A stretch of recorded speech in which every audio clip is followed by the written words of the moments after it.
So, thought for the day, are we in fact more than the mere sum of our memories? Special thanks to, I imagine it's Kiefer Sutherland, not Donald, in the movie Dark City for that one. Memory's been coming up a lot.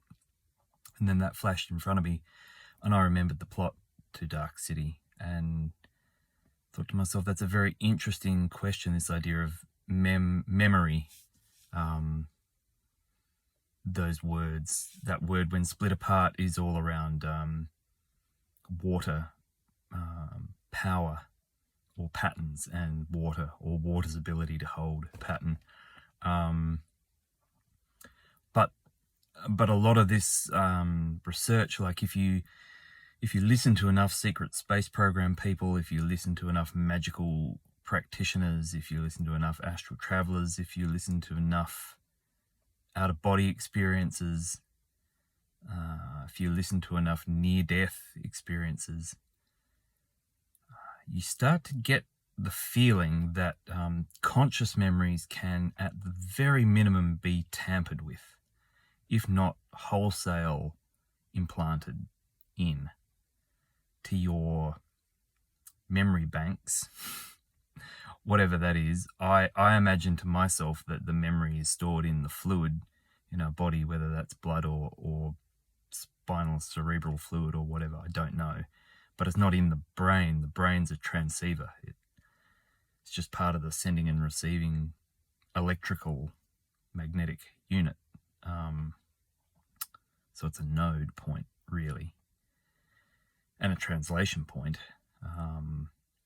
But the memory seems to be in the fluid or the liquid. And it seems that there are layers to that, because, people can trigger past life memories. People can trigger parallel life memories. People can, and it lines up, like if you listen to enough of it, it's not made up. It's not any more made up than anything else is. There's something going on there. But if memories can be completely implanted, and if consciously and unconsciously people are very susceptible to suggestion, some people more than others, just look up Munchausen by proxy, kind of explains the last 3 years perfectly, and a lot more than that, perhaps, depending on how deeply you would like to dig. But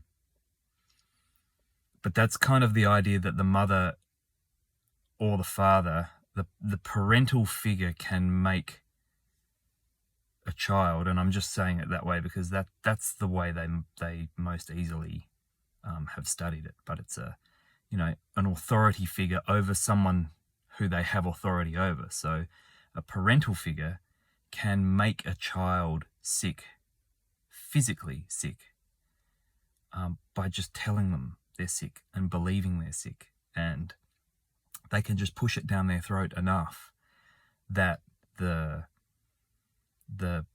person who is under the authority, the child in the situation, they will actually become ill.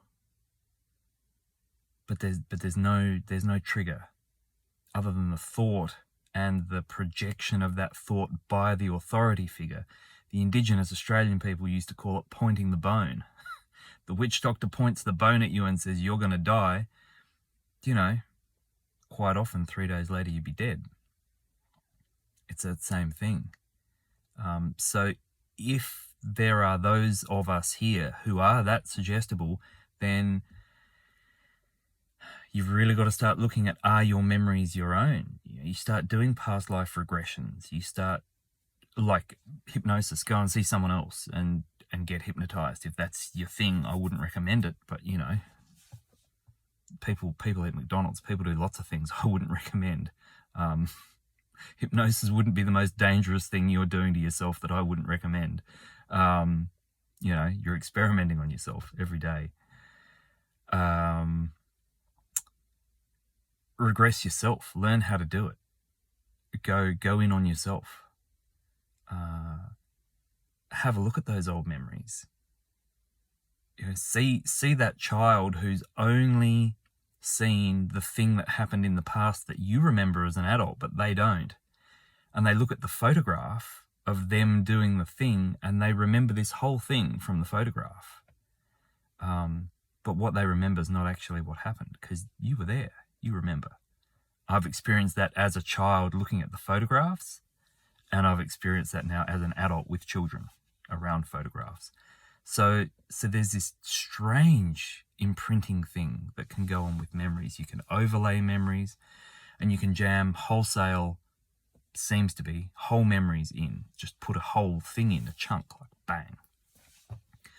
So then you would be doing that hoping that we are the sum of our memories. And for the most part, that's how society asks us to operate, and how we are comfortable operating, as the sum of our memories.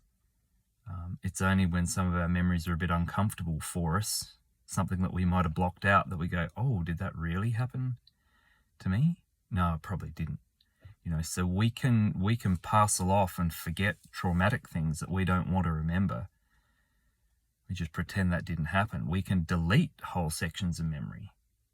So if you can delete sections of your conscious memory, even if it's still sitting in there somewhere, because everything goes somewhere. They say nothing gets deleted on the internet.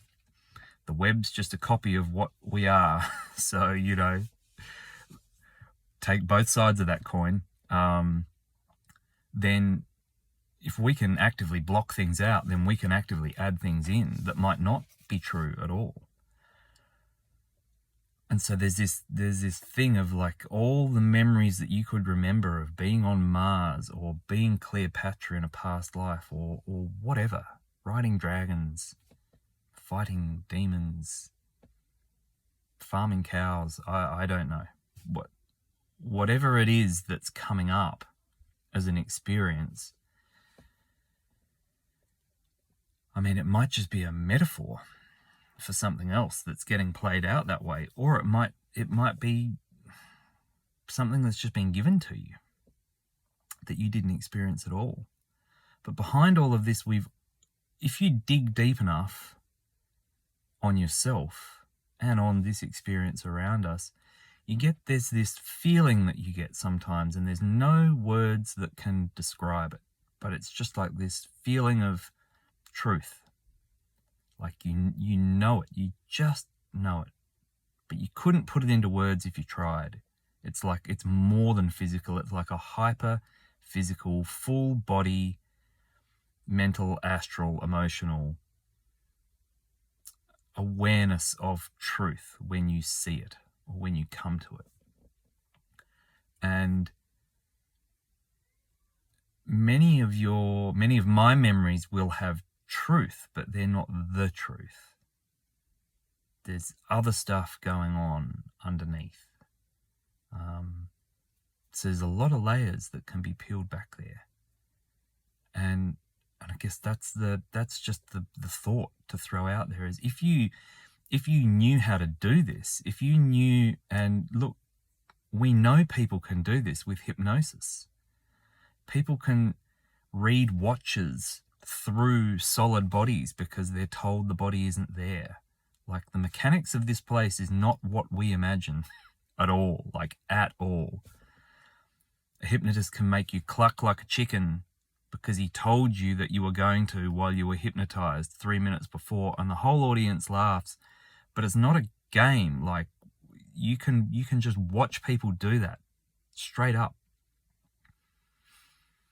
You can get stuff implanted into you that easily. And there are people and beings here that are like, they're only in it for themselves and what they can hold and what more they can get. So they're going to be using that for distorted and nefarious purposes on us. So, it's more than, are your thoughts your own? Because thoughts where are they even coming from? Yeah. And there's voice to skull, and there's messages that can get sent through your AirPods, and like all of this, a lot of this stuff was patented in the 60s. This is not weird, crazy, out there. It's been around for a very long time, this tech. So it's way more than are your thoughts your own. What it comes back to is, are your memories your own? And just because you experience them as if they're yours, and you're processing them and you're going through them and you have this memory and there's bits that you remember that other people remember, so it must be true, and it's all of that. But it still might not have even been you that did it. Someone still might have dropped that data in to your liquid memory bank. I mean, memory bank. Where do we find banks? On the sides of a river. Like, it's all fluid. We're talking about fluid dynamics here. And whether your memories are yours or not, what purpose are those memories serving? That's another great question to ask. Like, now that memory's surfaced and it's there, who does that even serve that you remember that now? Why do you remember it now? Like, that's what I look into. I don't go, oh, look, there's a weird memory. Like, weird stuff's happened to me my whole life. That's not the turning point. The turning point is, why that and why now? Because that's going to give you some answers. Those sort of questions. Yeah. Just food for thought. If someone took away all of your memories of what you believe you've done, even in just this lifetime, who would you be? How would you behave? Would that change everything about your day-to-day? And then if someone could take all of that away and then implant someone else's life onto you, and you looked at it and you looked at what job you're meant to be working, and you looked at, and you went, oh, really? Is that me? Oh, right, I guess. Would you start behaving in the way that was expected of you? Because everyone remembers you like that. And that's one of the premises of Dark City, is are you easily programmed like that? And how does a creative consciousness behave around that sort of programming? And if it's out there in fiction, that means it's out there. Nothing comes out of thin air. So yeah, that's the thought for the day. Are we, or are you, or am I merely the sum of my memories? Or am I greater than that?